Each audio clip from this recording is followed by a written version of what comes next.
Good morning class 7। जैसा कि हमने लास्ट वीडियो में हमारा एडजेक्टिव वाला टॉपिक स्टार्ट किया था, मैंने आपको बताया था कि नाउन और प्रोनाउंस की कोई अगर विशेषता होती, क्वालिटीज़ होती है, तो वो हम जिन वर्ड्स के थ्रू एक्सप्रेस करते हैं वो वर्ड्स हमारे एडजेक्टिव्स होते हैं। हमने एडजेक्टिव के टाइप्स देखे थे, adjective of quality, adjective of quantity, adjective of number, adjective of demonstrative adjective, interrogative adjective और एम्फेसिस एडजेक्टिव। तो ये सारे टाइप्स हमने कल वाली वीडियो में देख लिए थे। आई होप आपको अच्छी तरह से उनके वर्ड समझ में आ गए होंगे। आज हम उसकी एक्सरसाइज कर लेते हैं ताकि आपके माइंड में जो सारे वर्ड्स को हमको यूज़ कैसे करने हैं, एडजेक्टिव वर्ड्स बनते कैसे हैं, तो ये आपको समझ में आ जाएगा। तो हम स्टार्ट करते हैं हमारी एक्सरसाइज। देखिए ये जो वर्ड्स, ये एक्सरसाइज जो दे रही है, इसमें हमको एडजेक्टिव वर्ड बनाने हैं और कैसे बनाने हैं, किन वर्ड से बनाने हैं। देखिए इसमें जो वर्ड हमको बोल्ड लेटर्स में दिए हुए हैं उन लेटर्स के अकॉर्डिंग हमको चेंज करके उनको एडजेक्टिव में चेंज करना है।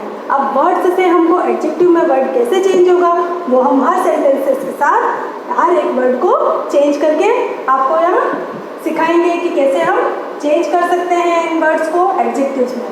अब देखिए हमारा फर्स्ट जो सेंटेंस है वो स्टार्ट करते हैं हम। मिस्टर अधिकारी डील्स इन। अब देखिए यहाँ पर ये क्राइम वर्ड है। क्राइम वर्ड से हमको इसको चेंज करना है किसमें, एडजेक्टिव में। अब जैसा कि अगर आपकी डिक्शनरी अगर स्ट्रॉन्ग है, आपको पता होना चाहिए कि क्राइम से रिलेटेड कौन कौन से वर्ड हम बना सकते हैं। जैसे क्राइम से हम कौन सा वर्ड बनाएंगे यहाँ पर, क्रिमिनल। तो क्राइम वर्ड का जो एडजेक्टिव बनेगा वो होगा क्रिमिनल।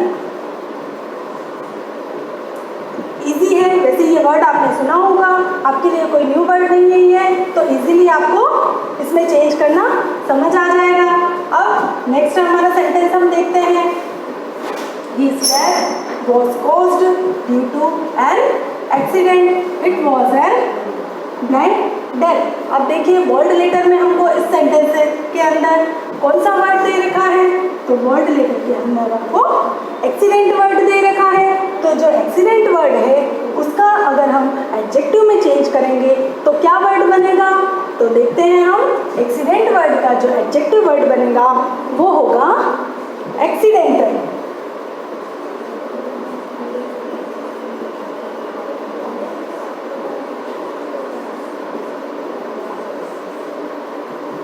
नेक्स्ट देखते हैं हम। Pinky pay attention, you are not blind. अब देखिए बोल्ड लेटर के अंदर कौन सा वर्ड दिया हुआ है हमें, अटेंशन। अगर अटेंशन वर्ड का हमको एडजेक्टिव वर्ड बनाना है तो कौन सा वर्ड बनेगा, अटेंशन वर्ड का एडजेक्टिव वर्ड होगा अटेंटिव।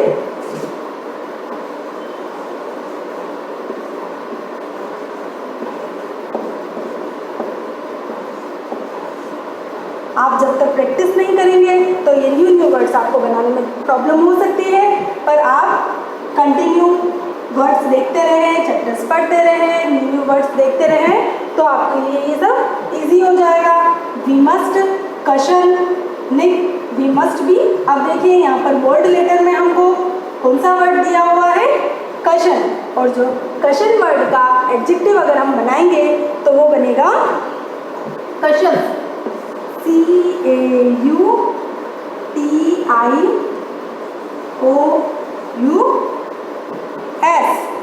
तो अब हम हमारा नेक्स्ट सेंटेंस देखते हैं। If you believe in charity you must do blank work. तो देखते हैं हम, ये बोल्ड लेटर में हमारा वर्ड कौन सा लिखा हुआ है, चैरिटी वर्ड। और अगर चैरिटी वर्ड को हमें एडजेक्टिव में चेंज करना है तो इसका वर्ड क्या बनेगा, चैरिटेबल, CHARITABLE।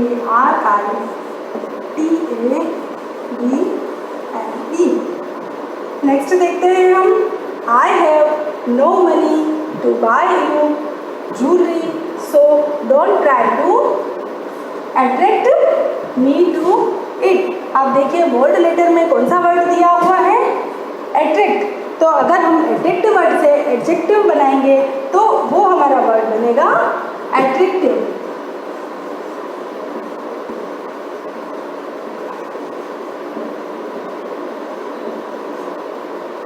अब हमारा नेक्स्ट सेंटेंस देखते हैं हम।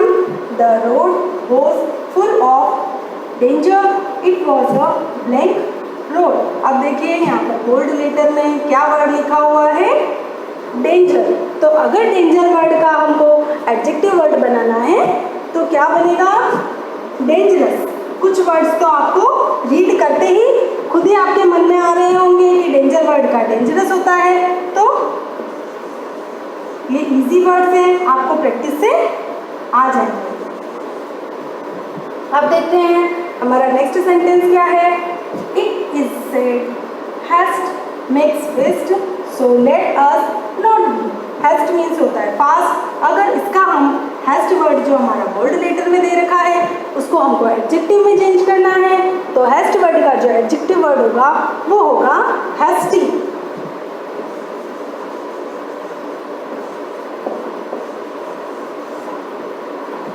सो नेक्स्ट सेंटेंस देख लेते हैं हम हमारा।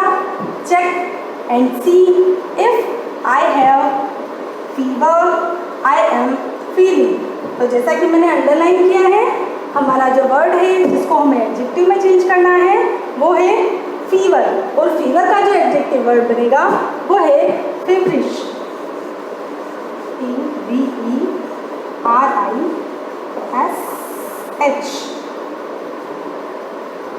तो फीवर का जो वर्ड होगा एडजेक्टिव वो होगा फीवरिश। अब नेक्स्ट हम देखते हैं 10 number. The leaves of the neem are used in medicine. तो मेडिसिन वर्ड यहाँ पर बोल्ड लेटर्स में दे रखा है, तो हमको जो इसका एडजेक्टिव वर्ड फिल करना है इसके अंदर वो हो जाएगा, मेडिसिन का हो जाएगा it is a medical.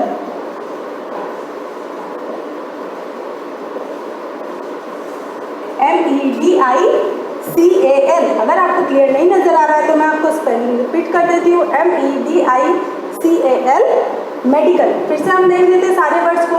Crime का एडजेक्टिव वर्ड होगा क्रिमिनल, एक्सीडेंट का वर्ड होगा एक्सीडेंटल, अटेंशन का होगा अटेंटिव, और क्वेश्चन का होगा क्वेश्चंस, चैरिटी का होगा चैरिटेबल, अट्रैक्ट का होगा अट्रैक्टिव, डेंजर का होगा डेंजरस, हेस्ट का होगा हैस्टी, फीवर का होगा फीवरिश, एंड मेडिसिन का होगा मेडिकल। इसी के आगे हमारी एक नेक्स्ट एक्सरसाइज और दी हुई है ताकि आपके माइंड में और भी ये सब क्लियर हो जाए कि adjective words, adjective find out करना, वो सब हमको कैसे करना है। अब देखते हैं हमारा फर्स्ट वाला sentence. The kind old lady feeds the birds every day. अब इसके अंदर हमको क्या करना है, सबसे पहले तो एडजेक्टिव वर्ड को फाइंड आउट करना है और फिर हमको उसकी क्वालिटी बतानी है। तो अब देखिए यहाँ पर जो एडजेक्टिव वर्ड होगा वो हमारा क्या होगा, काइंड, और वो किस टाइप का होगा, काइंड क्या है उसकी quality, the adjective of quality. Next हम देखते हैं we had much to talk about. तो जैसा कि हमने इसकी टाइप से पढ़ा था, जो हमारा मच वर्ड है वो है और हमारा एडजेक्टिव वर्ड है, और इसका जो टाइप होगा वो होगा क्वांटिटी।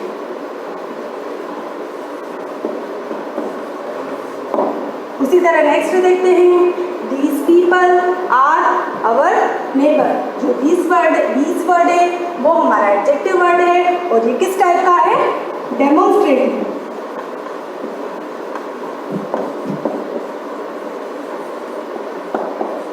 नेक्स्ट देखते हैं हम हमारा और डजन बनानास ले ऑन द टेबल। यहाँ जो हमारा डजन वर्ड है और डजन वो हमारा एडजेक्टिव वर्ड है, और ये किस टाइप का होगा, नंबर ऑफ एडजेक्टिव। अब नेक्स्ट देखते हैं हमारा वेयर।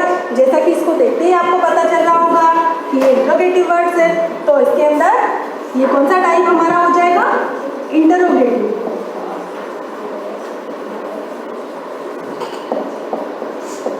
नेक्स्ट देखते हैं neither of you will go out of play. तो ये जो नाइदर वर्ड होगा वो हमारा एडजेक्टिव वर्ड है, और ये होगा हमारा एम्फेसिस।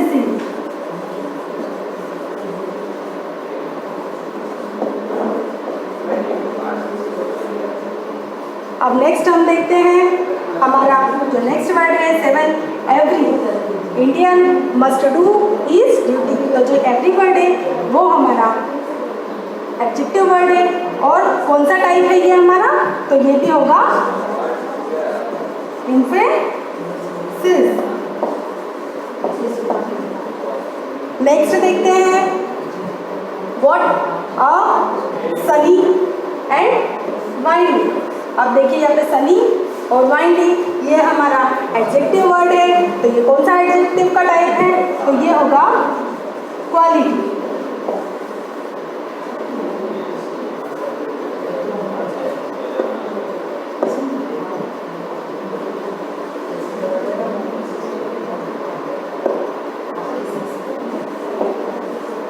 हमारा नेक्स्ट सेंटेंस है I have enough money to buy the jeans. अब ये जो इनफ वर्ड है इसमें वो हमारा आ रहा है एडजेक्टिव वर्ड, और ये इसका टाइप होगा वो होगा क्वांटिटी।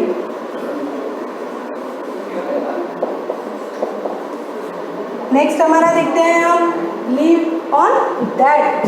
जो दैट वर्ड है वो हमारा एडजेक्टिव वर्ड है, और ये जो टाइप होगा वो होगा demonstrative.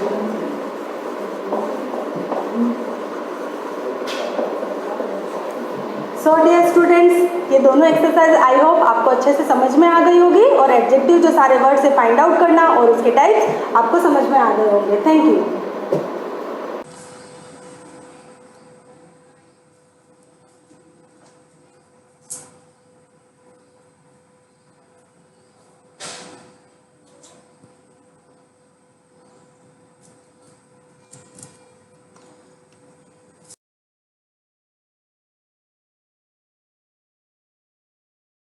Hello student, last time मैंने आपको इंटीजर के बारे में बताया था, उसकी डेफिनेशन बताई थी और उसकी कैसे रिप्रेजेंट करना है उसको नंबर लाइन पर, वो बताया था। नेगेटिव पॉजिटिव के बारे में बताया था, और एडिशन मतलब इंटीजर को एडिशन मतलब कोई भी 2 इंटीजर दे रखे हैं उसको एडिशन कैसे करते हैं वो भी बताया था। आज मैं आपको सब्ट्रैक्शन के बारे में बता रही हूँ। सब्ट्रैक्शन, मल्टीप्लाई और डिवाइड कैसे करते हैं। सबसे फर्स्ट देखना subtraction, subtraction of integer. Subtraction of integer as a example 7 plus, यहाँ माइनस का साइन दे रखा है और यहाँ पर आपको दे रखा है 3। क्लियर। अब यहाँ पर आपको क्या करना है, ये भी प्लस का ही दे रखा है। अगर नहीं दे रखा, अगर प्लस साइन नहीं भी दे रखा और दे रखा है तो उसका कोई मीन्स नहीं है कि प्लस नहीं दे रखा तो भी प्लस का ही होगा पॉजिटिव, और दे रखा तो भी पॉजिटिव ही होगा। क्लियर। अब मैंने आपको कल बताया था कि सॉल्व इसको कैसे करना है। साइन मैंने आपको बताया था, जो भी अपोजिट साइन होंगे वो नेगेटिव हो जाएंगे, जैसे plus minus minus, minus minus plus, इस टाइप से। तो अब इसमें देखना ये 7 तो एज इट इज रहेगा प्लस का। अब यहाँ पर माइनस और प्लस दोनों हैं, तो यहाँ पर क्या हो जाएगा, minus plus will be minus. तो 7 माइनस 3, और 7 माइनस 3 को हम करेंगे डिफरेंट माइनस करेंगे तो क्या आ जाएगा आंसर 4, और 4 क्या हो जाएगा, प्लस का ही आएगा। हम माइनस कर रहे हैं भाई, ऐसे नहीं कि आंसर माइनस में आएगा, बिकॉज 7 और 7 के आगे क्या है, प्लस का साइन है, तो यहाँ पर क्या आ जाएगा आंसर 4। ठीक है, वो भी प्लस का। एडिशन और सब्ट्रैक्शन में ये ध्यान रखना कि जो भी आप लास्ट में जो भी आंसर फाइंड करते हो तो उसमें जो साइन डिपेंड होता है आंसर में वो डिजिट के अकॉर्डिंग होगा। जो डिजिट हाईएस्ट होगी उसके आगे जो भी साइन होगा वही आपको वहाँ पर यूज़ करना है, ओनली फॉर एडिशन और सब्ट्रैक्शन में। क्लियर। अब आपके नेक्स्ट है मल्टीप्लिकेशन, जो आपके सिलेबस में भी है। मल्टीप्लिकेशन कैसे करते हैं, कोई भी 2 इंटीजर हो गए तो उनके मल्टीप्लिकेशन आपको कैसे करना है। ठीक है, multiplication of integer. Multiplication integer जैसे आपको दे रखा है -7 इंटू -4, ये दे रखा है। अब इसमें आपको मल्टीप्लाई करना है। सबसे फर्स्ट तो आप क्या करोगे, न्यूमेरिकल नंबर का मल्टीप्लाई कर देना। ठीक है, 7 4 से कितना होता है 28, और यहाँ पर क्या हो जाएगा। अब यहाँ पर साइन भी इंपॉर्टेंट है कि कौन सा साइन यहाँ पर आएगा। तो यहाँ पर आपको ये नहीं देखना है कि 7 ग्रेटर है तो इसके आगे जो साइन होगा वो हमने यहाँ पर यूज़ कर लिया। नो, क्या करना है आपको यहाँ पर, ये तो कर दिया 7 4 से 28, और माइनस माइनस क्या हो जाएगा प्लस, और आपको प्लस शो नहीं करना है। ठीक है, इस टाइप से आपको मल्टीप्लाई में करना है। अब इस सेकेंड एग्जाम्पल और देखो, जैसे यहाँ पर प्लस का हुआ 7 इंटू 9, इसे ये दे रखा है 7 इंटू 9, और ये माइनस का दे रखा है 7 इंटू -9। अब इसको कैसे सॉल्व करेंगे, सबसे फर्स्ट तो न्यूमेरिकल सॉल्व कर देना, हमेशा साइन बाद में देखना है, पहले आपको न्यूमेरिकल सॉल्व कर देना। तो 7 9 आपके हो जाएंगे 63 हो गए। अब आपको साइन देखना है, यहाँ पर नहीं है तो ये प्लस का, plus minus will be minus. अब ये नहीं कि जैसे 9 ग्रेटर है तो इसके आगे जो साइन है वो हमने यूज़ कर दिया, वो हमने नहीं देखा। हमने क्या देखा, प्लस माइनस माइनस। ठीक है, इस टाइप से आपको मल्टीप्लिकेशन करना है, वो भी जैसे इंटीजर दे रखे होंगे। और डिवाइड कैसे करना है, डिवाइड भी देख लेना।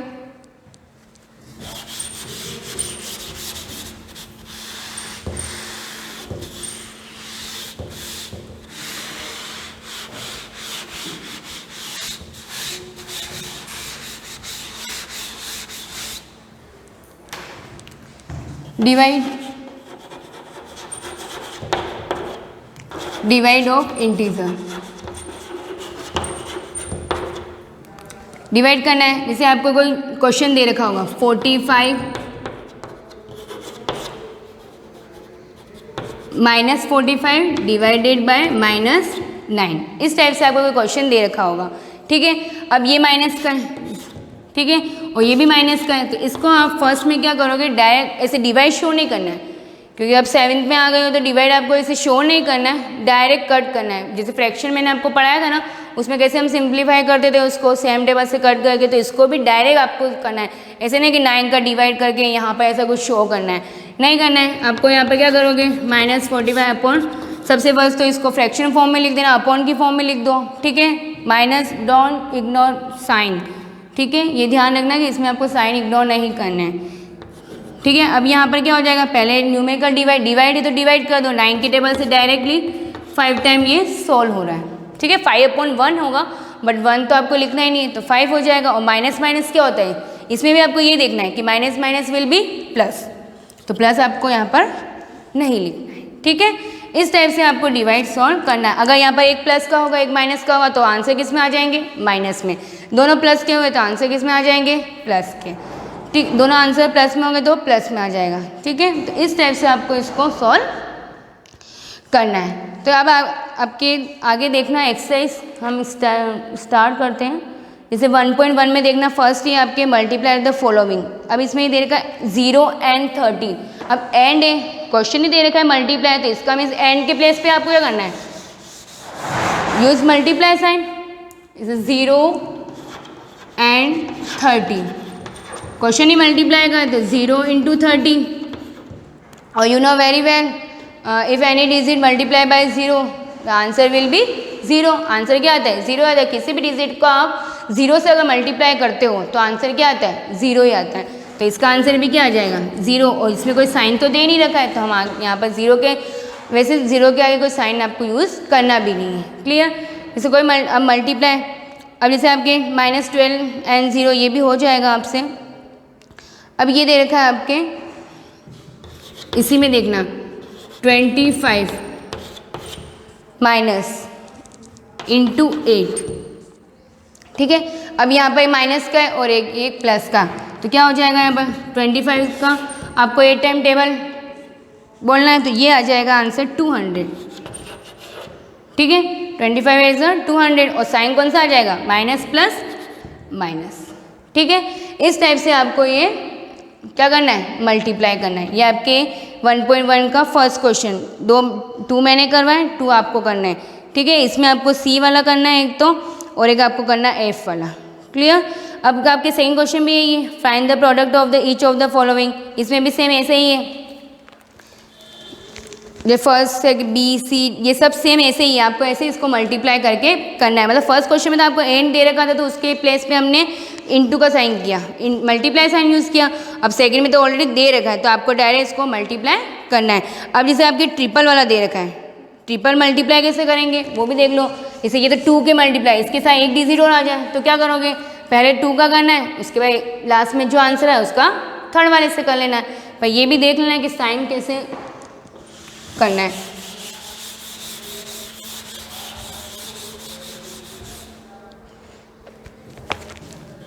जैसे इसमें आपको मैं के वाला बता रही हूँ, या फिर एच वाला देख लो, एच देख लो, -5 इंटू -5 इंटू -5। अब ये है, अब इसमें ट्रिपल आ गया है, ठीक है। या तो आप डायरेक्ट भी कर सकते हो ट्रिपल करके। अगर आपको थोड़ा लगे हार्ड तो क्या करोगे, पहले इन दोनों का कर लो, फिर जो आंसर आए इन दोनों का फिर उसको थर्ड वाले से कर लो, आंसर तो वही आने वाले। अब 5 × 5 क्या करेंगे, मल्टीप्लाई कर लेंगे, ठीक है, 25।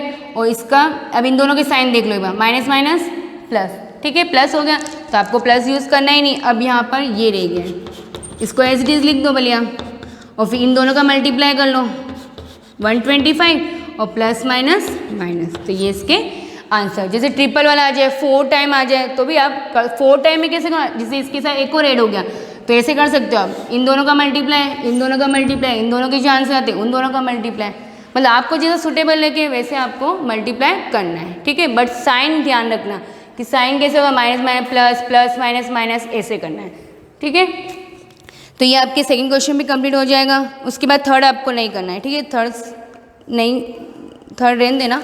फोर्थ देखना, divide, determine the question of the each of the following. जैसे आपकी दे रखा है a, 0 डिवाइडेड a, 0 डिवाइडेड 8,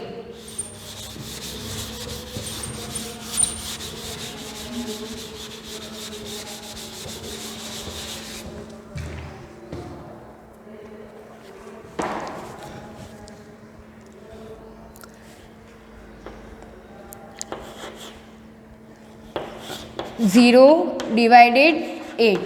अब इसमें ये दे रखा है 0 डिवाइडेड 8। अब आप बोलोगे 8 के टेबल में 0 तो नहीं आता है, तो इसका बट 0 जब आप किसी भी डिजिट को 0 से अगर 0 को डिवाइड करते हो किसी भी डिजिट से तो आंसर आपके 0 ही आएगा। क्या आएगा, 0। 0 क्यों आएगा, क्योंकि 8 के लास्ट में यूनिट डिजिट में जैसे आप टेबल बोलते हो 40, जैसे 8 5 40, 8 10 80, तो उसके इवन में क्या रहा है, 0 तो आता है ना। तो इस टाइप से आपको किसी भी डिजिट को अगर आप किसी भी डिजिट से 0 को अगर आप डिवाइड करते हो तो आंसर हमेशा क्या आता है, 0। और आप किसी डिजिट को, जैसे आपको डिजिट दे रखी 2, उसको आप 0 से डिवाइड करोगे तो इसका आंसर 0 नहीं आएगा, इसका आंसर आएगा आपके आएगा इन्फिनिटी। क्या आएगा, इन्फिनिटी, मतलब इसका आंसर कोई फिक्स नहीं है। समझ में आ गया। तो ये डिजिट को अगर आप करते हो तो 0 आता है, और 0 से करते हो तो आंसर आएगा इन्फिनिटी। तो आपके इसमें ये दे रखा है 0 डिवाइडेड बाय 8, तो आंसर क्या आ जाएगा, 0। इसको डायरेक्टली करना है, इसको कैसे शो करोगे, जैसे 0/8, तो आंसर क्या आ जाएगा, 0। ये दे रखा हो तो 2/0 इक्वल्स टू इन्फिनिटी। क्लियर। अब आपके बी वाला देखो 15 डिवाइडेड बाय -3, तो 3 के टेबल से 15 को डिवाइड कर देना है तो आंसर आ जाएंगे -5। इस टाइप से आपको ये जितने भी क्वेश्चन है वो सब आपको करने हैं। इसमें फोर्थ वाला क्वेश्चन पूरा करना है। क्लियर। अब इसमें फिफ्थ वाला क्वेश्चन देखना, simplify and find the absolute value of the integer. अब इसमें ये देखना, सिंप्लीफाई और एब्सोल्यूट वैल्यू, क्वेश्चन नंबर 5।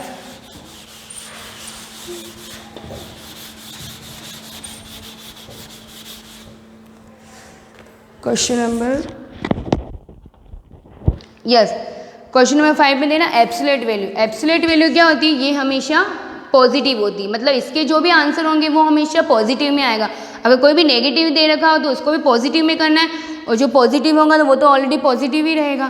तो इसको आप क्या करोगे, जैसे कोई भी आपको, और इसमें साइन दे रखे, जैसे ये इसको ऐसे रिप्रेजेंट करते हैं, ये आपके मॉडल के साइन दे रखे तो इसको इसमें रिप्रेजेंट करना, और जैसे ये साइन रिमूव हो गए तो इसका आंसर किस में आ जाएगा, पॉजिटिव में आ जाएगा। भले इसके अंदर अगर आपका माइनस का होगा तो वो क्या आ जाएगा, पॉजिटिव, और पॉजिटिव होगा तो वो एज इट इज पॉजिटिव ही रहेगा।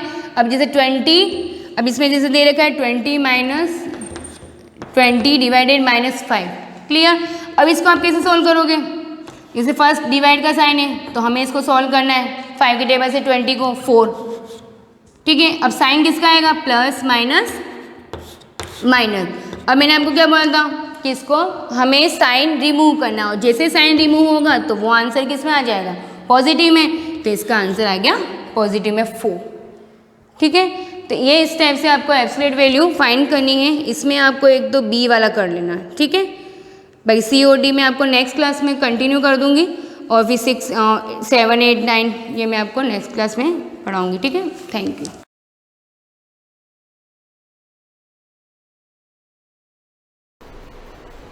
Good morning.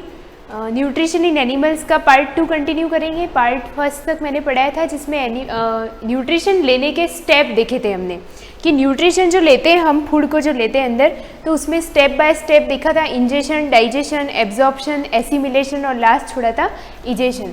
उसमें से इंजेशन को पार्ट को शुरू किया था, उसकी डेफिनेशन देखी थी। उसके बाद मैं बात कर रही थी इन चारों के डायग्राम को मैंने एक्सप्लेन किया था, अमीबा, स्पाइडर वेब, बटरफ्लाई और फ्रॉग। ये जो चारों एनिमल्स होते हैं इनमें ये मैंने बताया था आपको लास्ट क्लास में कि इनका फूड अलग होता है, तो फूड के हिसाब से इनके माउथ पार्ट भी अलग हो जाते हैं।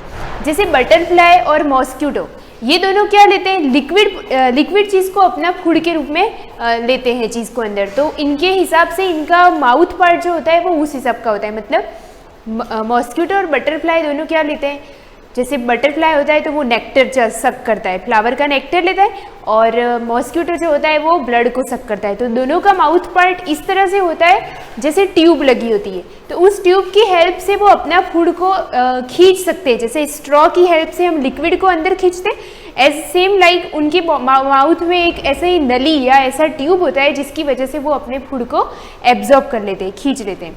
उसके बाद जैसे फ्रॉग का एग्जांपल दिया था कि वो इंसेक्ट को खाता है, तो इंसेक्ट को खाने के लिए फ्रॉग अपनी टंग को बाहर निकालता है, लंबी सी टंग को बाहर निकालता है, अपने इंसेक्ट को ऊपर स्टिक करता है और अंदर खींच लेता है। तो उनके माउथ पार्ट उस हिसाब से होते हैं जैसा उनका फूड होता है।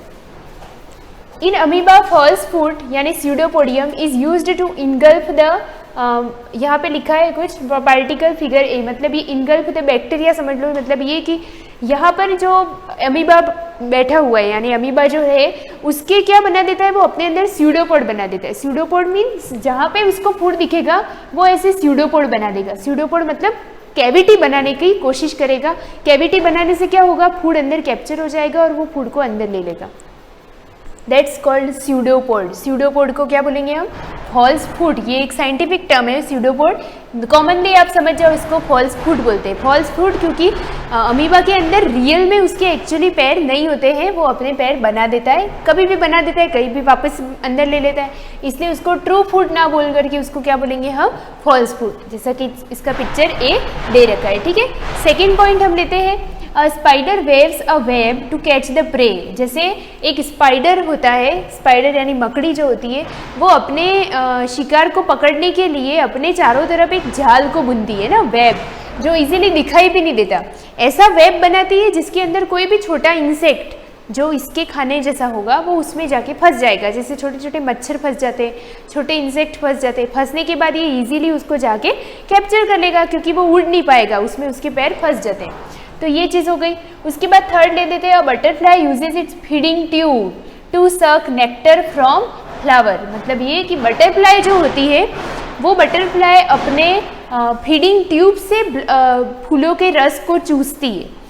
तो उसको चूसने के लिए उसको ऐसी चीज़ की ज़रूरत पड़ेगी जो फ्लावर के अंदर जाकर नेक्टर को खींच के उनके माउथ तक पहुंचा दे। तो उसके लिए सपोज करो उनका मुंह अगर मेंढक जैसा होता, फ्रॉग जैसा होता या किसी अदर ऑर्गेनिज्म के जैसा होता, तो वो फ्लावर का नेक्टर चूस ही नहीं पाते। इसलिए उनको नेचर ने कैसा माउथ पार्ट दिया, as a tube like. Tube होती है फीडिंग ट्यूब जिसको बोलते हैं, ताकि वो इजीली नेक्टर, फ्लावर के नेक्टर को क्या कर सके, सक कर सके। सक यानी एब्जॉर्ब, खींच सके, उसको बोलते हैं फिगर सी। अब मैंने यहाँ मेंशन, यहाँ बुक में लिखा नहीं है, आप यहाँ पे एक स्पेलिंग लिखो, फीडिंग ट्यूब। फीडिंग ट्यूब को क्या बोलते हैं, मतलब एक फीडिंग ट्यूब जो बटरफ्लाई का माउथ पार्ट होता है उसको बोलते हैं प्रोबोस्किस। आप लिखो PROBOSCIS, इसको बोलते हैं प्रोबोस्किस। ठीक है, ये फीडिंग ट्यूब जो कि बटरफ्लाई का माउथ पार्ट है।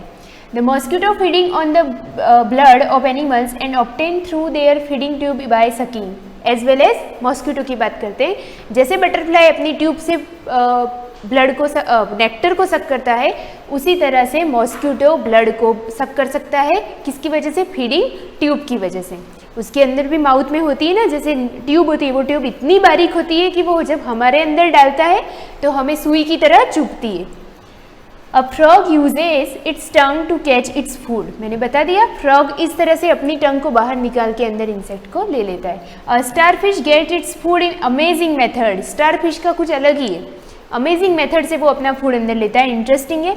It feeds on small animals like snail, fish और वॉर्म। देखो सबसे पहले तो स्टार फिश का खाना क्या है, उसका खाना है स्नेल्स, छोटे स्नेल्स जो होते हैं, फिश और वॉर्म्स। इन सब चीज़ों को कौन खाती है, स्टार फिश खाता है, ठीक है। अब ये स्टार फिश कैसे खाता है देखना, the tube feet present in the body of star fish capture the food. आपको पता है स्टार फिश में 5 आर्म्स होती है, उसकी 5 आर्म्स होती है। वो क्या करता है, जैसे उसको कोई दिख रहा है, छोटी फिश दिख रही है, वो फिश के ऊपर जाके इस तरह से बैठ जाएगा, ठीक है। अब अपने जो ट्यूब फीट होगी उसके चारों तरफ, उस ट्यूब फीट की मैं आपको डायग्राम से एक्सप्लेन कर देती हूँ, आपको इजीली समझ में आएगा। यहाँ पे देखो जैसे स्टार फिश बनाई हमने,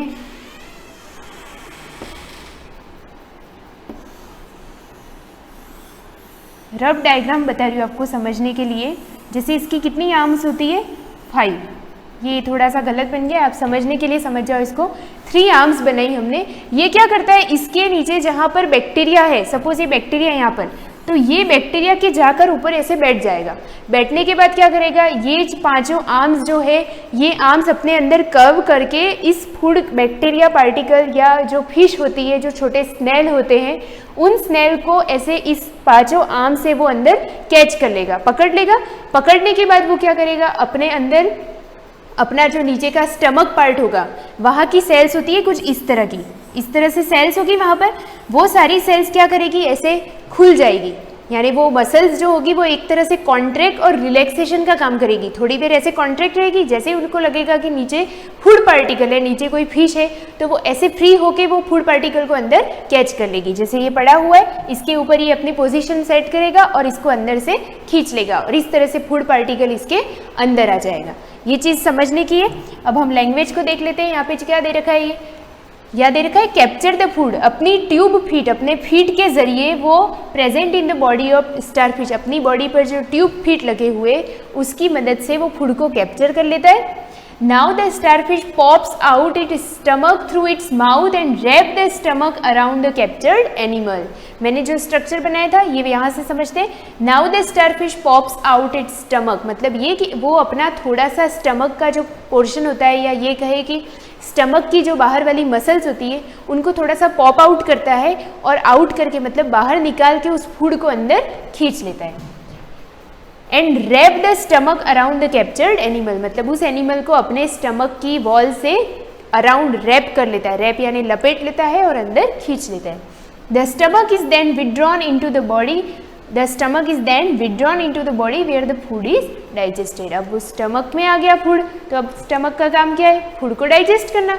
यानी जो स्टार फिश किसी स्नेल, किसी फिश के ऊपर बैठी है, वो उसको अंदर की तरफ खींच लेगी। तो उसकी हेल्प कौन कर रहा है, ट्यूब फीट। तो उसकी 5 आर्म जो होती है वो ऐसे ही नहीं होती शो के लिए, वो उसके फूड को पकड़ने के लिए होती है। Snake like the python swallow the animals they prey upon. Snake like the python, जैसे बड़े बड़े पाइथन वगैरह होते हैं वो स्नेक की कैटेगरी में आते हैं। तो ये जो होते हैं वो किसी भी एनिमल को क्या करते हैं, निगल लेते हैं, अंदर की तरफ खींच लेते हैं। अजगर वगैरह जो होते हैं ना, वो एनिमल्स को अंदर खींच के निगल लेते हैं ऐसे। दे प्रे अपॉन, प्रे यानी शिकारी जो होता है उनका। We use our hands to put out in our mouth. ये लास्ट वाला पॉइंट किसके लिए, हमारे लिए, ह्यूमन बींग्स के लिए, कि हम अपना खाना कैसे लेते हैं। तो हमारे पास भी क्या है, हमारे 2 हैंड्स है, जिनकी हैंड की वजह से हम क्या करते हैं, अपने फूड पार्टिकल को आराम से उठाकर उसको अपने माउथ तक इनटेक कर लेते हैं, माउथ में रख देते हैं। ठीक है, नेक्स्ट ये एक्टिविटी है, इसको आप पढ़ लेना, मैं आगे ले लेती हूँ। ये कुछ नहीं है, कौन का type of food eaten and mode of feeding, ये चीज़ दे रखी है कि कौन सा एनिमल दे रखा है नाम, आप बताओ कि इस एनिमल का फूड क्या है और आप बताओ कि इस एनिमल का फीडिंग मोड कैसा है, मतलब ये किस पार्ट से, किस तरीके से ये अपना फूड अंदर ले रहा है। आपसे जितना हो सके ट्राई करना, बहुत ईजी है। डिफरेंट स्टेप्स इन न्यूट्रिशन, मैं इसको देख लेती हूँ। न्यूट्रिशन लेने के तरीके जो होते हैं स्टेप बाय स्टेप होते हैं। जैसे फर्स्ट दे रखा है इंजेक्शन, अंदर लेना, फूड पार्टिकल को माउथ के अंदर सिर्फ रखना, वो कहलाता है इंजेक्शन।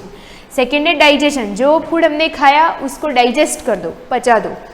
थर्ड स्टेप है एब्जॉर्प्शन, जो फूड पच गया उस डाइजेस्टेबल फूड को वापस क्या करो, एब्जॉर्ब करो, यानी काम की चीज़ को उसको वापस ब्लड स्ट्रीम में भेजो। देन एसिमिलेशन, ब्लड में भेजने के बाद जो फूड हमने खाया, जैसे ग्लूकोज खाई, उसका एब्जॉर्प्शन हो गया। एब्जॉर्प्शन के बाद उस चीज़ का वापस यूज़ करो। जैसे हमने ग्लूकोज खाई, वो ग्लूकोज कहाँ चली गई, ब्लड में चली गई। अब ब्लड उसका क्या कर रहा है, यूज़ कर रहा है एनर्जी देने के लिए। अब एसिमिलेशन के बाद लास्ट हो जाएगा इजेशन। इजेस्टिंग का मतलब है कि जो फूड वेस्ट मटेरियल के रूप में होता है, जिनके अंदर से काम की चीज़, काम के न्यूट्रिशन एब्जॉर्ब हो जाते हैं, लिक्विड पोर्शन सब एब्जॉर्ब हो जाता है, बचा हुआ क्या होता है, सॉलिड वेस्ट। तो उस वेस्ट मटेरियल को बॉडी से रिमूव आउट कर देना क्या कहलाता है, इजेशन। अब इसकी छोटी छोटी डेफिनेशन है, मैं देख लेती हूँ फटाफट, आप नोट्स में लिख देना। The food taken in solid and complex, food जो लेते हैं सॉलिड फॉर्म में होता है, कॉम्प्लेक्स फॉर्म में होता है, तो वापस उसको किस फॉर्म में बनाना, सिंपल फॉर्म में। कन्वर्टिंग और breaking down complex food into simple and soluble form is called digestion. Digestion की डेफिनेशन हो गई कि जो फूड आप ले रहे हो वो कॉम्प्लेक्स फॉर्म में, उसको सिंपल फॉर्म में बदलना, वो क्या कहलाता है, digestion. Most animal use both physical and chemical method for converting the complexing food into simple soluble form। मतलब as well as physical as well as chemical, मतलब फूड को खाया, जैसे हमने एक चपाती खाई, उसको बारीक कर दिया, ग्राइंड कर दिया और उसका पूरा काइम पेस्ट बना दिया, तो वो पेस्ट बनाना क्या कहलाता है, फिजिकल। और उसमें से वापस न्यूट्रिशन को अलग करके ब्लड में भेजना, वो कहलाता है केमिकल। तो दोनों मेथड होते हैं, ठीक है। नेक्स्ट लेते हैं absorption. It is the process by which the digested nutrients are through blood. मतलब ये कि जो चीज़ आपने खाई वो ब्लड में कैसे पहुंचानी पड़ेगी, वो मैं नेक्स्ट क्लास में अच्छे से समझाऊंगी कि अपने खाना खाया वो ब्लड में कैसे चला जाता है। आपको लग रहा होगा कि ग्लूकोज खाई ब्लड में चली गई, कहाँ से चली गई, बताऊंगी मैं आपको। Circulatory system through blood the cells in the body then absorb the digested food molecule. यानी जो खाना हमने खाया सॉलिड फॉर्म में था, इसके बावजूद वो ब्लड में कैसे मिक्सअप हुआ, ये चीज़ आती है एब्जॉर्प्शन में। नेक्स्ट दो बचे step, assimilation using absorbed food molecule for producing energy and growth. Assimilation that means use, utilization, जो एनर्जी, जो ग्लूकोज आपने खाया उसको एनर्जी में कन्वर्ट करना, आपको देना, आप उससे काम करते हो, एक्टिविटी करते हो, आपकी बॉडी वर्क करती है, वो कहलाता है एसिमिलेशन। इजेशन वही रिमूविंग अनडाइजेस्टेड फूड मटेरियल, जो खाना अनडाइजेस्टेबल होता है, जो पचता नहीं है, जो हमारे काम का नहीं है, उसको बॉडी से रिमूव आउट करना, आउट एक्सक्रीट करना, वो कहलाता है इजेशन। इसी के साथ मैं ये क्लास ख़त्म करती हूँ। नेक्स्ट क्लास में हम सब एक एक स्टेप को डीपली पढ़ेंगे, नोट्स बना दीजिएगा। Thank you.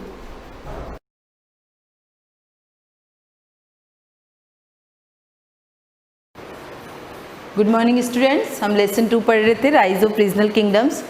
इसमें हम जो लास्ट टॉपिक पढ़ा था हम लोगों ने चोलाज वंश के बारे में पढ़ रहे थे, और उसमें हमने राजेंद्र चोला के बारे में पढ़ लिया था कि राजेंद्र चोला कितना पावरफुल राजा था और उसने अपने राज्य में क्या क्या किया था।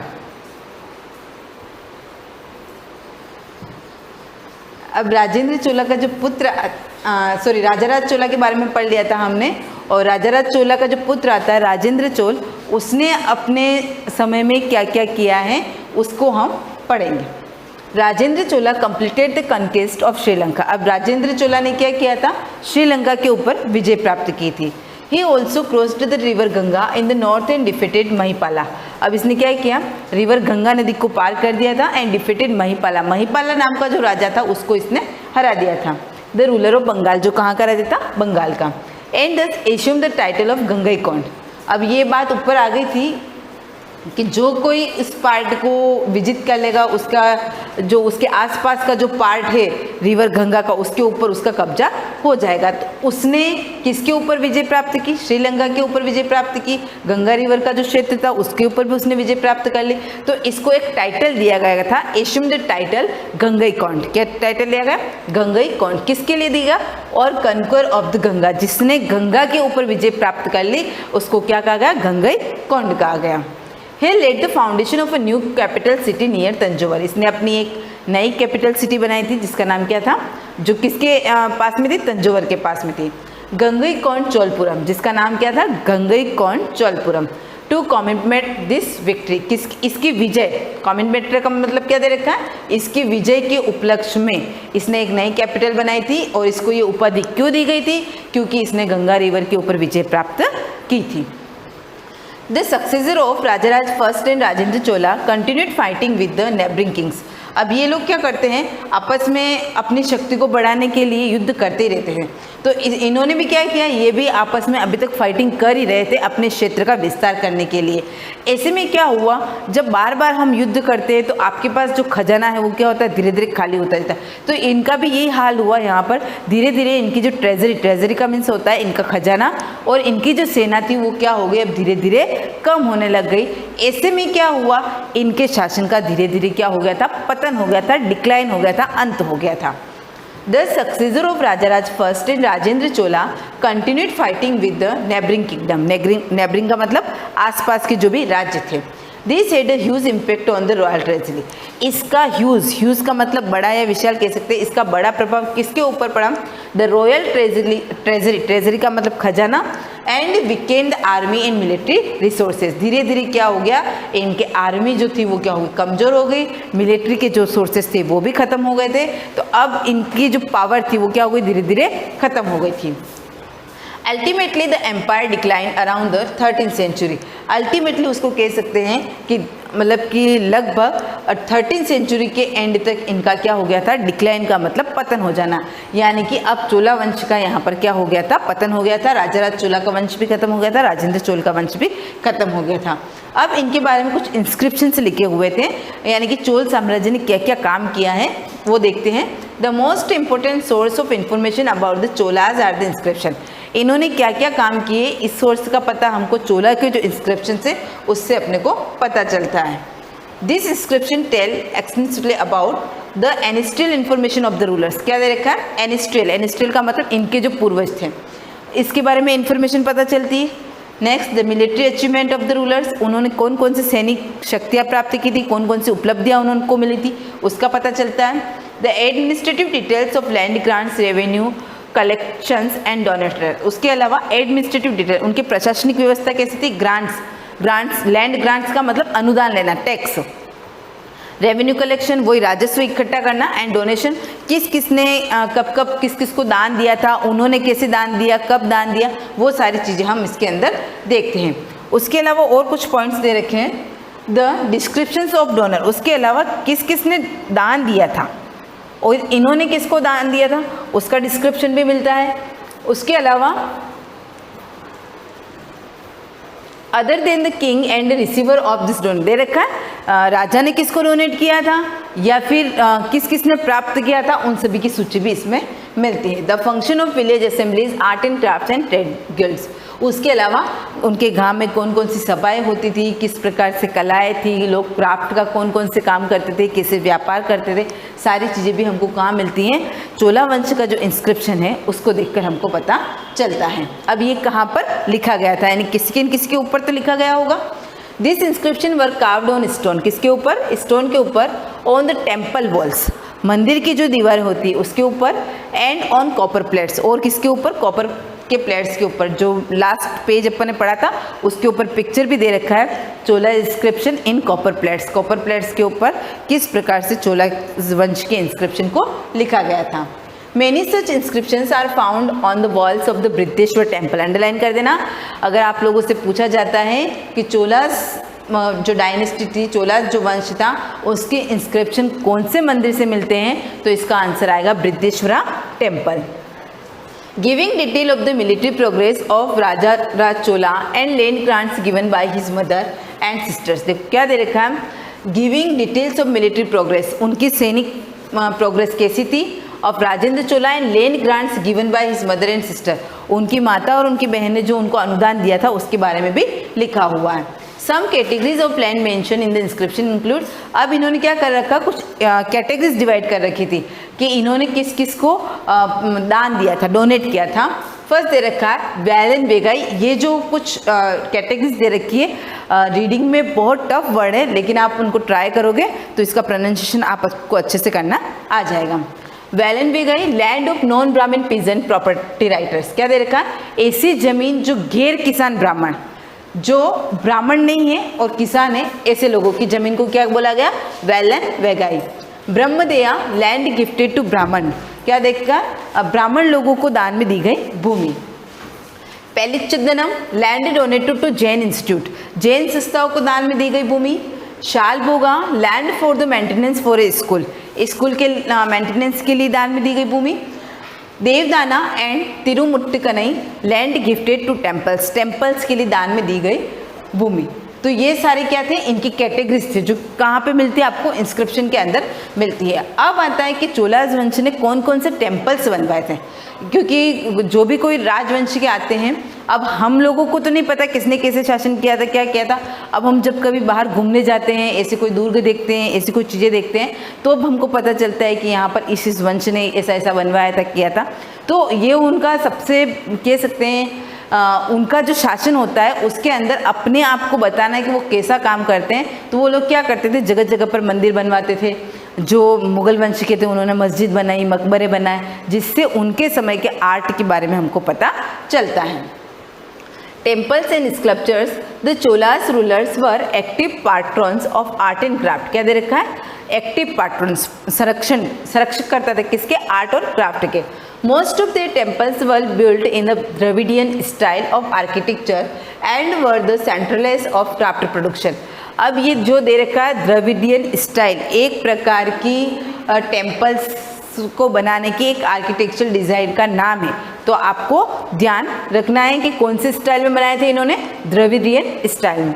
The bronze sculpture were the most popular Chola craft and the Nataraj figure, the dancing Shiva is the most distinctive of them all। देखो क्या दे रखा है, ब्रॉन्ज, ब्रॉन्ज जैसे सिल्वर और गोल्ड एक प्रकार से होता है, उसी प्रकार से ब्रॉन्ज होता है कांसा, कांसे की जो मूर्ति बनाई थी। मोस्ट पॉपुलर चोलास वंश का क्राफ्ट था नटराज फिगर। आपने कभी पिक्चर्स में भी देखा होगा, एक भगवान शिव की डांस करती हुई जो मूर्ति जिसको नटराज डांसिंग शिवा कहा जाता है, वो इनकी सबसे फेमस स्कल्पचर था, सबसे फेमस इनका आर्ट था।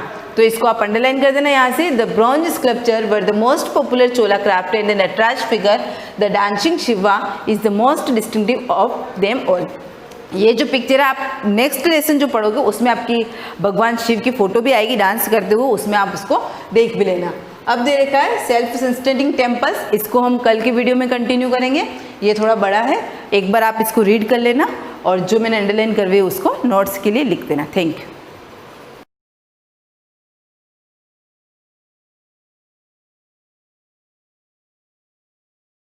Good morning. कल हमने प्राणियों में पोषण के बारे में पढ़ा था। पाचन तंत्र, मानव पाचन तंत्र, जिसके मुख्य भाग, पहला भाग मुख गुहिका। मुख, हमारे मुंह में 32 दांत होते हैं, उनका आकार और कार्य अलग अलग है, जिनको हमने 4 भागों में बांट रखा है, कृतनक, रदनक, अग्रचवर्णक और चवर्णक। इन दांतों का कार्य भोजन को काटना, पीसना, उनके छोटे छोटे टुकड़े करना, चबाना आदि होता है। ठीक है, आपने सुना होगा दूध के दांत। तो दूध के दांत क्या होता है, हमारे बचपन में जो नए दांत आते हैं, धीरे धीरे धीरे 7-8 वर्ष तक वह दांत गिर जाते हैं, उनको हम दूध के दांत कहते हैं। और फिर जो नए दांत होते हैं उनको हम स्थायी दांत कहते हैं। जो धीरे धीरे हमारी आयु बढ़ती है, वृद्धावस्था में धीरे धीरे ये वापस दांत टूटने लग जाते हैं। तो ये दांतों के कार्यों के बारे में हमने पढ़ा था। अब देखो आप हमारे मुंह में लाला ग्रंथि होती है, लाला ग्रंथि, जैसे लार, हम कुछ भी हम देखते हैं हमेशा हमारा मुंह गीला रहता है, अंदर से मुंह गीला रहता है। क्यों रहता है? क्योंकि इसके अंदर लाला ग्रंथि लार होती है जो भोजन को लसलसा गीला बना देती है और जो जिससे हम भोजन आसानी से निगल सकते हैं। अब देखो लाला रस का भोजन पर क्या प्रभाव पड़ता है। जो लाला रस, लार जो होती है, भोजन पर क्या प्रभाव पड़ता है, हमें क्रियाकलाप करेंगे। 2 परख नली लीजिए, ए और बी चिन्हित कर लीजिए। हमने 2 परख नली ली, ए और बी। एक को नाम दे दिया ए, दूसरे को नाम दे दिया हमने बी। अब परख नली ए में 1 चम्मच उबले चावल परख नली ए में हमने डाल दिए। 1 चम्मच उबले चावल आप मुंह में लो, 1 चम्मच हमने मुंह में ले लिया। 3-4 मिनट या 5 मिनट तक आप उसको चबाओ। चबाने के बाद में इन्हें परख नली बी के अंदर हमने डाल दिए। अब देखो क्या करना है, दोनों परख नली में, इन दोनों परख नली के अंदर 3-4 ml जल डाल दीजिए। क्या किया, परख नली ली, एक में उबले चावल, दूसरे में हमने उबले चावल मुंह में लिए, उसको चबाया और दूसरे में डाल दिया। 3-4 ml जल दोनों के अंदर डाल दिया। अब आयोडीन की, है ना, आयोडीन की कुछ मात्रा यानी कि 2-3 बूंदे हम क्या करेंगे, दोनों के अंदर डाल देंगे। फिर आप देखो कि दोनों के अंदर रंग में क्या परिवर्तन आता है। अगर रंग में परिवर्तन आता है, इसका मतलब यह है कि लाला रस चावल के मंड को शर्करा में बदल देती है। अब देखो, आप दांतों के बारे में पढ़ रहे थे, एक बार मैं आपको बता देता हूँ कि दांत हमेशा हमको साफ रखने, दिन में 2 बार आपको ब्रश करना है, भोजन करने के बाद में कुल्लियाँ करनी है। अब क्यों करनी है, कौन सा भोजन करना है, कौन सा नहीं, आप देखो सामान्यतः हमारे मुख में जीवाणु पाए जाते हैं, हमारे मुंह में जीवाणु तो होते ही हैं, परंतु फिर भी उन्हें हमें कोई हानि नहीं होती है। हमारे मुंह में जीवाणु हैं लेकिन उनसे हमें कोई हानि नहीं है। हानि कब होती है, फिर भी खाने के पश्चात यदि हम दांत और मुख साफ न करें तो मुख में अनेक हानिकारक जीवाणु वायरस वास करके वृद्धि करने लगते हैं। अगर हम भोजन करने के बाद में मुंह को साफ नहीं रखेंगे तो यह हानिकारक जो जीवाणु होंगे वो वृद्धि करेंगे और ये जीवाणु दांतों के बीच फंसकर भोजन की शर्करा का विघटन कर अम्लीय निर्मोचित, है ना, करते हैं। यह जानने के लिए अब अगली अम्लीय क्या है, हम आगे 5th जो लेसन आएगा उसके अंदर पढ़ेंगे। यह अम्ल धीरे धीरे दांतों को क्षति पहुंचाता है। जो भोजन फंस जाता है अंदर, उसमें हानिकारक जीवाणु की वृद्धि होती है, तो ये दांतों को धीरे धीरे खराब कर देते हैं। क्षति पहुंचाना यानी खराब कर देते हैं। इसे दंत क्षय कहते हैं। यदि समय रहते इसका उपचार न किया जाए तो दांतों को असहनीय, अगर हम समय रहते इनका उपचार नहीं करेंगे तो दांतों में असहनीय दर्द यानी कि एक पीड़ा उत्पन्न होगी, ठीक है ना। और चर्म अवस्था में यानी कि आने वाली अवस्था में ये टूटने भी लग सकते हैं। हमें क्या खाना चाहिए, क्या नहीं खाना चाहिए, देखो चॉकलेट, ठंडे पेय, ठंडा पदार्थ, है ना, चीनी युक्त यानी कि शक्कर वाली चीज़ें, मिठाई वगैरह, अन्य पदार्थ दंत क्षय के लिए मुख्य रूप से उत्तरदायी हो। इनके कारण दांत खराब हो सकते हैं, तो इनको खाने के बाद में हमको मुंह साफ रखना है। अब देखो उसकी अवस्था क्या रहती है, ये देखो 1, 2, 3, चौथी अवस्था में आप देखिएगा दांत बीच में से पूरा खराब हो गया है, दंत क्षय हो गया है। तो हमें क्या करना है, प्रत्येक दिन कम से कम 2 बार ब्रश करने। कुछ कंप्लेंट्स भी आते हैं, कुछ पेरेंट्स आते हैं, सर ये सवेरे सवेरे ब्रश नहीं करता है, बिल्कुल हाथ नहीं लगाता, नहाता धोता नहीं। तो मेरे कहने का मतलब है आप हमेशा सवेरे उठकर सबसे पहला काम आपको ब्रश करना है। खाना खाओ तो भी मुंह को साफ रखो और रात को सोते समय भी आपको ब्रश करना है। यह बात आप अपने दिमाग में बिठा लीजिए। अब देखो आगे जीभ, जानते हो ये हमारी जीभ का पूरा डायग्राम बना हुआ है। जीभ क्या कार्य करता है, जीभ भोजन का टेस्ट, है ना, स्वाद का पता लगाता है ना। हम देखते हैं जीभ क्या है। पहले देखो, जीभ एक मांसल पेशी अंग है जो पीछे की ओर मुख गुहिका के अधर तल से जुड़ी होती है और इसका अग्रभाग स्वतंत्र होता है और किसी भी दिशा में मुड़ सकता है। ये पीछे अधर तल से जुड़ी हुई, अंदर से जुड़ी हुई और आगे का भाग स्वतंत्र है, ये किसी भी दिशा में मुड़ सकता है ना। तो जीभ से हम क्या करते हैं, स्वाद का पता लगाते हैं। जीभ द्वारा हम स्वाद का पता लगाते हैं। जीभ पर स्वाद कलिकाएं होती हैं जिनकी सहायता से हम विभिन्न प्रकार का स्वाद का पता लगाते हैं, ठीक है। तो आप लोग आज के दिन में ये प्रथम भाग मुख गुहिका के बारे में पढ़ लीजिएगा और जो डायग्राम है उसको आप अपनी कॉपी के अंदर नोट कर लेना।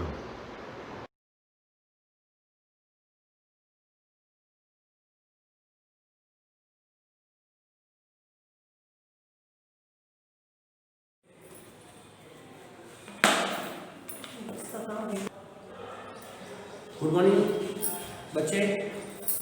कल अपन ने पूर्णांक संख्या के बारे में जानकारी ली थी और अपन ने चिन्हों के बारे में भी जानकारी ली थी। कल मैंने आपको बताया था कि 2 जब प्लस वाली संख्याओं का गुणा होता है तो प्लस आता है, 2 माइनस वाली संख्याओं का आपस में गुणा करते हैं तो क्या आता है, प्लस आता है। एक प्लस की तथा एक माइनस की संख्या का आपस में गुणा करते हैं तो क्या आता है, माइनस।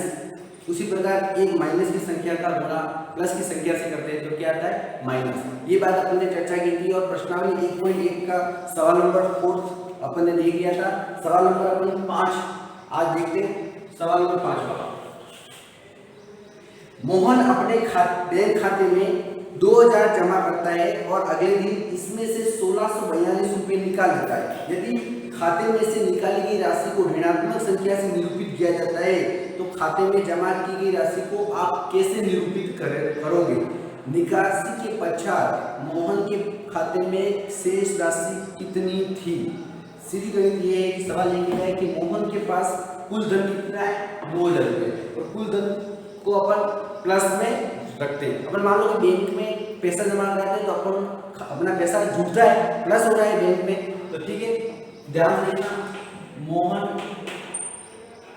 के खाते में जमा राशि हमेशा किसमें आती है, प्लस में आती है। प्लस लिखता हूं, और प्लस कितने रुपए जमा है मोहन के खाते में, तो 2000 रुपये, ठीक है।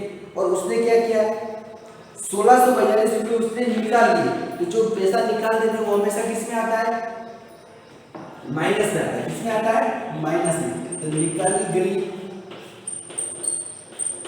राशि, और निकाली गई राशि कितनी है, 1642 रुपये। वो हमेशा क्या आता है, माइनस में, 1642 रुपये। सवाल ये क्या है, निकासी के पश्चात मोहन के खाते में कुल कितना पैसा शेष रहा? यानी उसने 2000 जमा किए थे, उसमें से उसने 1642 निकाल दिए। अब उसके पास शेष धन कितना? तो अपन यहाँ बात करेंगे शेष धन की।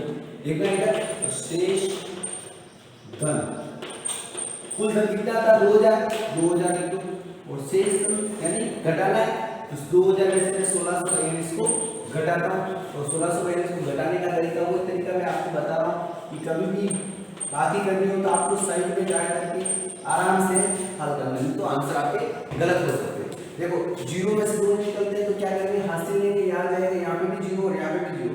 यहाँ से इसको हाथ से मिलेंगे, यहाँ कितने हो जाएंगे, 10 से यहाँ 1 चला जाएगा, यहाँ कितने होंगे 10 से यहाँ 1 चला गया, यहाँ कितने हैं 10 में से 2 गए तो यहाँ कितने बचे 8, यहाँ कितने हैं 9 में से 4 गए तो 5।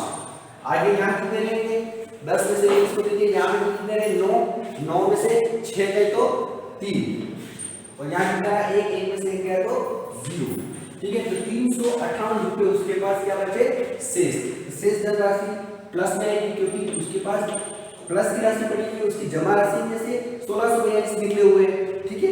ये हो गया सवाल नंबर 5। इसी कड़ी में अपन आगे बात करते हैं। सवाल नंबर 6 बिल्कुल इजी है, वो आपको घर पे बैठे बैठे हल करना है, ठीक है। सवाल नंबर अपन 7 देखते हैं। सवाल नंबर 7, किसी मायावी वर्ग के प्रत्येक पंक्ति और प्रत्येक स्तंभ एवं प्रत्येक विकर्ण की संख्याओं का योग समान होता है। बताइए निम्न में से कौन सा वर्ग एक मायावी वर्ग है? आपके पास यहाँ पे 2 वर्ग दे रखे हैं, इन दोनों वर्गों के बारे में आपको चेक करना है कि इनकी पंक्तियों का योग, स्तंभों का योग और विकर्णों का योग किस वर्ग के समान है। यानी पहले वाला वर्ग मायावी वर्ग है या दूसरा वर्ग मायावी वर्ग है, आपको पता करना है। तो अपन पहले बात करते हैं पहला वर्ग। जो पहला वर्ग नजर आ रहा है आपको ध्यान से देखना, थोड़ा सा अच्छा सवाल है, वेजिटेरियन सवाल है, ध्यान से देखना। ये आपका 5, ये -1, ये -4 बुक में लिखा हुआ आपके 0, 3, -3, ठीक है। ये सवाल नंबर पहला। इसके अंदर अपन को चेक करना है क्या इसके स्तंभों का योग, पंक्तियों का योग और विकर्णों का योग समान है या नहीं। अगर तीनों का योग समान है इसका मतलब यह मायावी वर्ग है, अन्यथा यह मायावी वर्ग नहीं है, ठीक है। सबसे पहले हम बात करते हैं स्तंभ। स्तंभ का मतलब होता है ये, स्तंभ का मतलब होता है जैसे अपने खंभा होता है उस तरह से स्तंभ होते हैं। स्तंभ का मतलब होता है खड़ा और पंक्ति का मतलब होता है आड़ा, ठीक है। तो सबसे पहले अपन स्तंभों का योग करते हैं, ध्यान से देखना। स्तंभ का योग। और स्तंभ के अंदर सबसे पहला ले रहा हूँ मैं ये संख्या, ये ध्यान से लिखना, फर्स्ट ये ले रहा हूँ, सेकंड ये लूंगा, फिर थर्ड ये लूंगा। देखो स्तंभ का योग कर रहा हूँ, सबसे पहले यहाँ पे क्या है 5 प्लस ये माइनस का 5 फिर प्लस 0। अब मैंने आपको पहले ही बताया था जब कोई कोष्टक में संख्या है उसके आगे चिन्ह माइनस का और बाहर प्लस है, उसको क्या करेंगे कोष्टक से संख्या को पहले क्या करेंगे बाहर निकालेंगे। कैसे संख्या को बाहर निकालेंगे ध्यान से देखना, 5 का 5 प्लस का गुणा माइनस से करेंगे क्या आएगा माइनस और 5 का 5 और प्लस 0। ठीक है, आगे इसी गणित में देखना, अब ये प्लस के और ये प्लस के 5 पे 0 जोड़ूंगा क्या आएगा 5 और माइनस 5 का 5। अब 5 प्लस के और 5 माइनस के, जब दो संख्या समान है और एक प्लस की और एक माइनस की हमेशा क्या आता है 0। क्या आता है 0। ध्यान से देखना ये 0। ये पहली स्तंभ का योग हो गया। अब दूसरा स्तंभ क्या है ये रहा, देखो इसी कड़ी में आगे दूसरा स्तंभ ले रहा हूँ, ये पहला स्तंभ, दूसरा स्तंभ क्या है -1 प्लस -2 प्लस 3। अब ध्यान से देखना -1 क्या है +1, इसको खोलूंगा -1 का गुणा प्लस से करूंगा तो -1 और प्लस का गुणा जब माइनस से करूंगा तो क्या आएगा -2 और प्लस का 3। अब मैंने आपको पहले ही बताया था जब कोष्टक से बाहर कोई संख्या निकल जाती है तो सबसे पहले आपको क्या ध्यान रखना है कि प्लस प्लस वाली संख्याओं को जोड़ करके प्लस का निशान लगाना है और माइनस माइनस वाली संख्याओं को जोड़ करके माइनस का निशान लगाना है। यहाँ पे आपके देखो एक माइनस की है, यहाँ माइनस के 2 है और प्लस के 3 है और प्लस का 3 कोई नजर प्लस की कोई संख्या है ही नहीं, तो सबसे पहले अपन क्या करते हैं यहाँ पे प्लस 3 अकेला है तो सबसे पहले मैं यहाँ क्या कर देता हूँ +3 लगा देता हूँ। उसी प्रकार यहाँ -1 है और यहाँ -2 -1 और -2 माइनस के 3 हो गए। जब दो संख्या प्राप्त होती है एक प्लस की और एक माइनस की तो दोनों अगर सेम है तो आंसर क्या आएगा 0। देखो प्लस की संख्या 3 और माइनस की 3 और प्लस 3 में से माइनस की 3 गए तो क्या आ गया 0। यानी इस स्तंभ का आंसर भी क्या आ गया 0। एक स्तंभ और लेते हैं, तीसरा स्तंभ लिखो आगे, इसी कड़ी में मैं तीसरा स्तंभ ले रहा हूँ, ये -4 प्लस 7 प्लस -3। ध्यान से देखना उसी प्रकार -4 इसके आगे कुछ भी नहीं क्या है प्लस है, -4 का गुणा प्लस से करूंगा तो -4 प्लस का प्लस और 7 का 7। अब उसी कड़ी में आगे देखना प्लस की संख्या और अंदर क्या है माइनस की संख्या है, तो प्लस का गुणा माइनस से करूंगा क्या आएगा -3। अब वही तरीका जब प्लस प्लस वाली संख्याओं को जोड़ करके प्लस का निशान लगाना है, माइनस माइनस वाली संख्याओं को जोड़ करके माइनस का निशान लगाना है। अब इसी कड़ी में आगे देखना ये प्लस के साथ और ये -4 और -3 -7 दोनों संख्या सेम हो गई, एक प्लस की हो गई और एक माइनस की हो गई। तो आपको क्या करना है +7 में से माइनस के साथ घटा हुआ क्या आएगा 0। ठीक है, ये आ गया आपका स्तंभ। अब बात करते हैं स्तंभ वाली तीनों जोड़ोगे, ये वाली तीनों का आंसर सेम आ रहा है। अब बात करते हैं अपन पंक्ति का मतलब होता है ये इधर। ठीक है, तो पंक्ति की बात कर रहा हूं मैं, पंक्ति का योग। अब पंक्ति का योग कर रहे हैं, पंक्ति का योग कैसे होगा ध्यान से देखना, पंक्ति इधर से चलती है 5 प्लस -1 प्लस -4।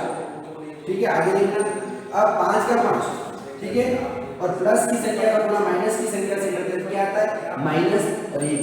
प्लस की संख्या का गुणा माइनस की संख्या से करते हैं तो -4। देखो यहाँ 5 प्लस के यहाँ माइनस के 1 और माइनस के 4 है, तो प्लस के 5 का 5 और -1 और -4 प्लस माइनस के 5 प्लस के और 5 माइनस के क्या हो जाएंगे 0। ठीक है, इसी कड़ी में आगे देखते हैं नेक्स्ट पंक्ति आपको ये नजर आ रही है, नेक्स्ट पंक्ति आपको ये नजर आ रही है -5 -2 और 7। देखो इधर -5 प्लस -2 प्लस 7। आगे देखना -5 का -5 प्लस का गुणा माइनस से करेंगे माइनस के 2 और प्लस का 7। इसी कड़ी में आगे देखते हो यहाँ प्लस के 7 है, यहाँ प्लस का 7 का प्लस का 7 और माइनस के 5 और माइनस के 2 माइनस के 7, तो 7 में 7 है तो ये भी 0। ठीक है, दूसरी पंक्ति का भी योग हो गया। इसी प्रकार तीसरी पंक्ति देख लीजिए 0 प्लस 3 प्लस -3। ध्यान से देखना, अब 0 में 3 जोड़ूंगा तो 3 ये 3 का 30 और प्लस का गुणा माइनस से करूंगा तो माइनस के 3। एक प्लस का और एक माइनस का, ये भी आंसर क्या आ गया इसका भी 0। ये आपका आ गया पंक्ति का योग। तीनों पंक्ति का योग भी हो गया, तीनों स्तंभ का योग गया। अब अपन बात करते हैं विकर्ण। विकर्ण, एक विकर्ण ये चेक करना है, एक विकर्ण ये चेक करना है, ठीक है। अब हम विकर्ण का योग करते हैं, विकर्णों का योग। तो विकर्णों का योग ध्यान से लिखना। पहला विकर्ण आपको ये नजर आ रहा है, देखो 5 - 2 - 3, देखो इधर यहां से देखो ये दिख रहा है। फिर ये दूसरा विकर्ण ये 5 - 2 - 3, तो 5 प्लस -2 प्लस -3। अब वही कोई तरीका, 5 का 5 प्लस का गुणा -2 से गुणा क्या आएगा, -2 प्लस का गुणा -3 से गुणा क्या आएगा, -3। 5 का 5 और -2 -3 माइनस के 5, ये क्या हो गया 0। आगे लास्ट का है अपना -4 -2 और +0, देखो -4 प्लस -2 प्लस 0। आगे देखना यहाँ क्या आएगा, -4 और -2, इसको खोलो, -4 प्लस का गुणा माइनस से क्या -2 और +0। -4 और -2 क्या होंगे, -6 और +0। अब -6 + 0 दोनों अलग अलग है, तो -6 और 0 क्या हो गया, -6। अब सीधी बात यहाँ पे देखो, यहाँ पे विकर्ण स्तंभों का योग किया 0 0 और 0 मिले, पंक्ति का योग किया 0 0 0 मिले। अब यहाँ विकर्णों का योग किया, एक तो 0 है और एक क्या है -6। इसका मतलब विकर्णों का योग -6 है, यानी पूरा सेम नहीं मिला है, समान नहीं मिला है। इसका मतलब यह वर्ग मायावी वर्ग नहीं है। तो यहाँ लिखना पड़ेगा, अतः यह वर्ग मायावी नहीं है, ठीक है। नेक्स्ट क्लास अपन नेक्स्ट वाला कल देखेंगे। Thank you.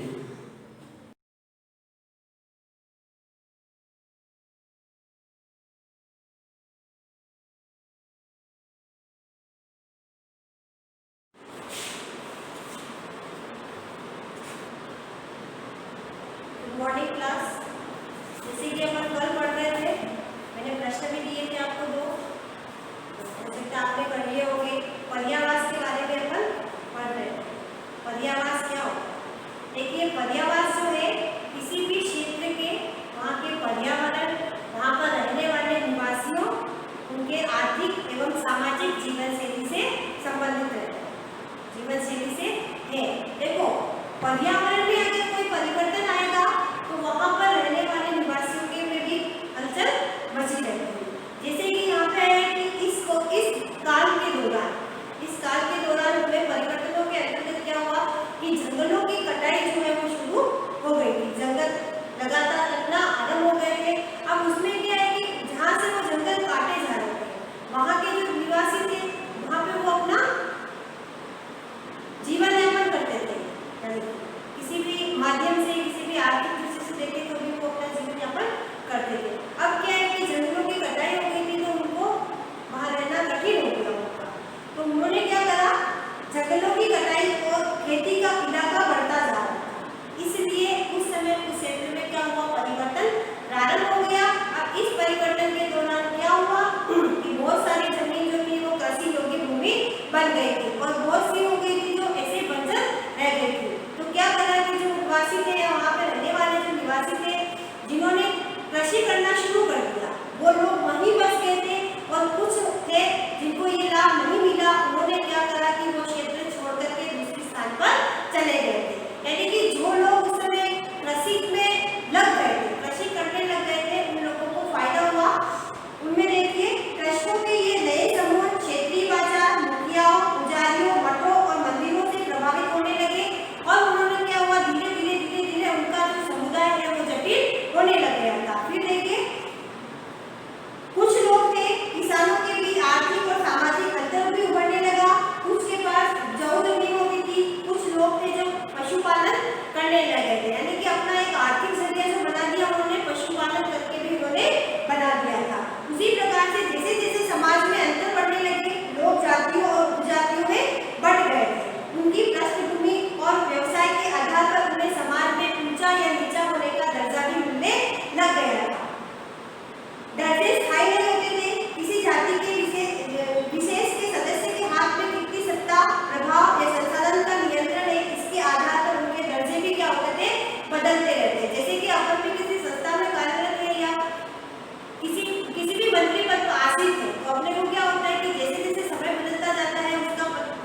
जो कुरान शरीफ था, जो कि कुरान शरीफ का संदेश भी भारत में आया था।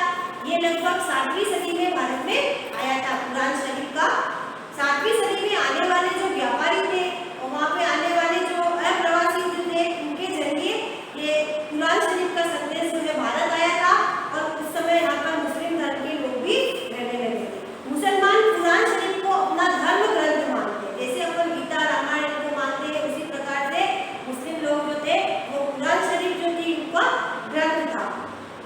केवल एक ईश्वर अल्लाह की सत्ता को स्वीकार करते हैं, जिसमें प्रेम, करुणा और उदारता अपने आत्मा में रखने वाले हर व्यक्ति को गले लगाता था। ये इनकी मानना था। देखो, जिस प्रकार से ना शासक वर्ग जो था अपने हिंदू धर्म के अंदर ब्राह्मण को महत्व देता था, उसी प्रकार मुस्लिम धर्म के अंदर भी कई शासक इस्लाम और उसके विद्वान धर्मशास्त्री और न्यायशास्त्री तथा उलेमा को संरक्षण देते थे। जैसे कि अपन ने ब्राह्मण नाम दिया, उसी प्रकार से इसके अंतर्गत उलेमा को नाम दिया गया था, उसमें भी इन्होंने संरक्षण दिया था। हिंदू धर्म की बातें इस्लाम में अनुयायी ने भी अपने धर्म की अलग अलग तरह से व्याख्या करी है। उसी प्रकार से यहाँ पर कुछ मुसलमान जो थे वो सिया मुसलमान थे और कुछ मुसलमान थे जिनके दो वर्ग थे, सिया और सुन्नी मुसलमान जो थे। सिया जो थे पैगंबर साहब के दामाद अली को मुसलमानों का विधि सम्मत नेता मानते थे और जो सुन्नी मुसलमान थे खलीफाओं के प्रभुत्व को स्वीकार करते थे। इस्लाम के आरंभिक दौर में इस धर्म का नेतृत्व करने वाला खलीफा कहलाते थे और आगे भी इनकी परंपरा अभी तक भी चलती जा रही है। अब देखिए, ये टॉपिक अपना यहाँ हो गया पुराने और नए धर्म के बारे में। आप जिसे कल प्रश्न दिए वो आपने कर लिए होंगे। 2 प्रश्न पूरे दे रही हूँ मैं। अमीर खुसरो के अनुसार